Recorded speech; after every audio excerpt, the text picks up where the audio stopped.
Okay, so at the end of the last video, I told you that we're going to get started with polyatomic ions, and I printed out this table. You guys should become really familiar with all of these polyatomic ions, the formula, the charge, and the name. And I put on my board up there nitrate and nitrite, and I told you that one way to help you memorize this stuff is that if you have an 8 and an ite and it's the same non-metal, the nitrogen, nitrate versus nitrite, the ite always has one less oxygen than the 8 and it has the exact same charge. So nitrate was NO3 minus, so memorize that. And then nitrite would be NO2 minus. Okay, don't mix up the subscript with the superscript charge, okay? Sulfate is SO4, 2 minus, okay? Again, you memorize this. So what would sulfite be? One less oxygen would be SO3, 2 minus. Don't confuse these two. Don't put this up here and don't put this down here. The subscript is the subscript, the charge is the charge, totally different, okay? This chart gives you the rest of them. There's, ammonium, cyanide, carbonate, hydrogen carbonate. Another name for hydrogen carbonate is bicarbonate, acetate, oxalate. And then it's got the chlorine ones. Let me just do those for you. You've got 4 chlorine-based ones. You have chlorate. This is chlorate. Chlorite, remember, would be one less oxygen, ClO2 minus. Hypochlorite, hypoglycemia, low blood sugar. Hypochlorite has the lowest amount of oxygen, so you go even one less than that. So this is just a 1. So this one was chlorate. This was chlorite. And this is hypo, not hydro. Oops, see, I'm saying hypo and I'm writing hydro. Don't do that mistake, guys. Hypo, like hypoglycemia, low blood sugar. Hypochlorite, low oxygen. And then there's one up here, ClO4 minus. That is perchlorate. The per meaning one more. So perchlorate has 4 oxygens, chlorate has 3, chlorite has 2, and hypochlorite has just 1. The reason I made a big deal about this and put it on the board is that actually the other halogens follow the same system. Not fluorine, but the bromine and the iodine, you could actually just remove the Cl and replace it with a Br, or remove the Br and replace it with an I. So if I change this, if it becomes BrO4 minus, it becomes perbromate. And if this was BrO3 minus, it would be bromate. And this would be bromite. And this would be hypobromite. Okay? And if I change it with an I, it would be IO4 minus would be periodate. Periodate. And this would be iodate. And this would be iodite. And this would be hypoiodite, okay? So the halogens all behave the same way with, just like the chlorine. So chlorine, bromine, iodine, exact same type of system. So once you know one, you'll know the rest. And then you need to know chromate and dichromate, permanganate, nitrite and nitrate, hydroxide, peroxide, phosphate. I don't see phosphite here, but you know that phosphite would be one less oxygen than the phosphate. There's monohydrogen phosphate and dihydrogen phosphate. These we have to say how many hydrogens, even though normally we don't even mention how many hydrogens. But because if we just write hydrogen phosphate, we don't know which one it is. So this is phosphate, but if we put one hydrogen there, it'll be different than if you put two hydrogens there. So this is phosphate, this is monohydrogen phosphate, and this is dihydrogen phosphate. With the sulfate is this guy, and you put HSO4 minus. There isn't an option to put a second H and still have a polyatomic ion. Once you put the second H, it becomes sulfuric acid. So this is sulfate and this is hydrogen sulfate. So you don't say monohydrogen sulfate. You have to say monohydrogen phosphate here, and you have to say dihydrogen phosphate here. Okay?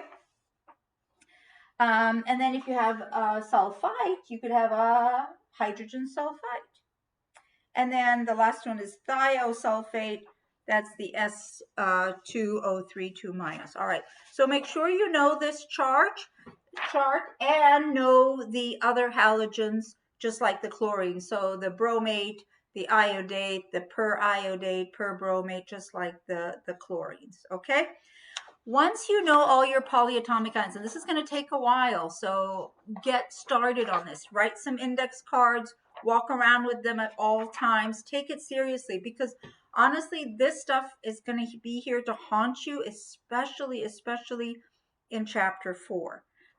Nomenclature is huge then, and that's when you're going to take your big nomenclature quiz anyway, at the same day as exam 2, which covers chapters 3 and 4. Now, exam 1 is going to cover chapters 1 and 2.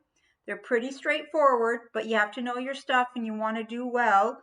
And there will be some nomenclature on exam 1 and more on exam 2 in the nomenclature quiz. And I'll give you guys plenty of practice with all of this stuff. But anyway, you got to know the rules. You got to know your polyatomic ions, guys. All right, so let's say I have some compounds, and I asked you guys to name them. And this was actually straight from a quiz I gave my students a couple of years ago. So I just printed it up. And all right, so I'm going to put some things on the board. This is straight from the quiz. And let's do another one.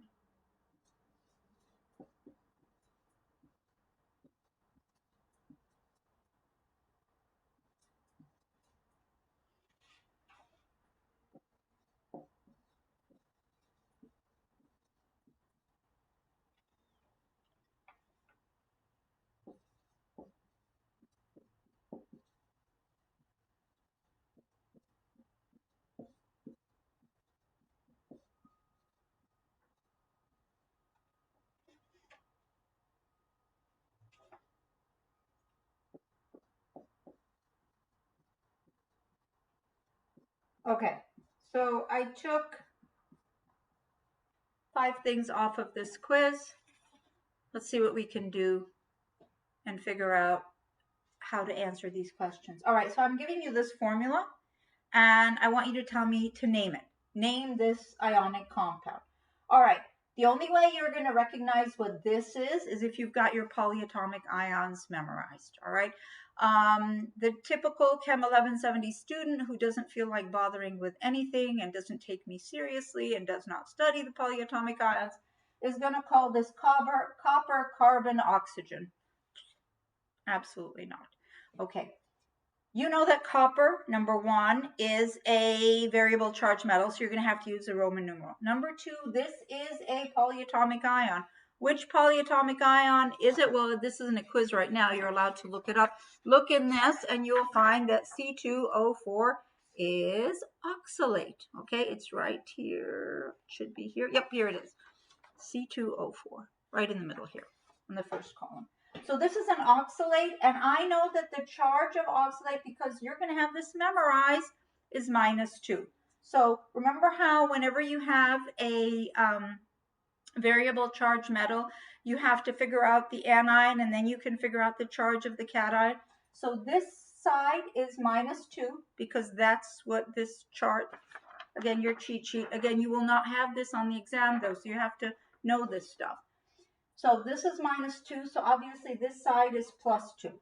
Remember how I said that anytime you have a charge on this side and you have a number, you're going to divide by this number because you have 2 coppers. Each copper is +1. 2 divided by 2 is +1.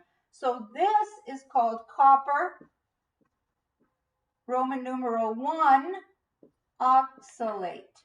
Oxalate is this polyatomic ion. Okay, good. Let's do another one. You should be able to recognize that this is carbonate. You know the charge of carbonate is -2. That's one of the polyatomic ions you need to know. And you know that this is bismuth, and bismuth is a variable charge metal. So we need the dotted line again. Dotted line. Okay, carbonate is -2. How many of them do I have?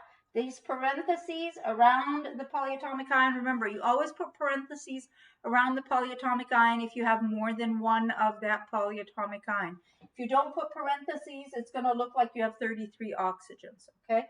So I have 1 carbonate would be -2, but 3 carbonates is -6. So I'm going to put a -6 here, and then this side has to be +6. So if this side is +6, 6 divided by 2 is 3. That means each bismuth is +3. So this is bismuth, Roman numeral 3, carbonate. Okay, I come down over here. I recognize that this is gold. Good. Gold is a variable charge metal. So that means I need to know the charge of this polyatomic ion. Dotted line.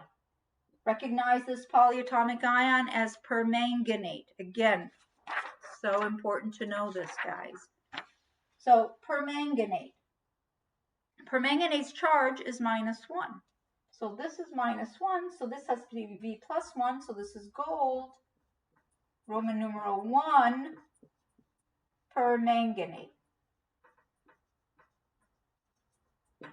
Okay, and then the last two, the ones on the bottom here, these are names and you have to figure out the formula. Okay, so antimony I know is Sb. They're telling me that it is +3. And nitrite, I know nitrite is NO2 -1. So I'm going to erase this stuff, guys. All right. And let's finish this up over here.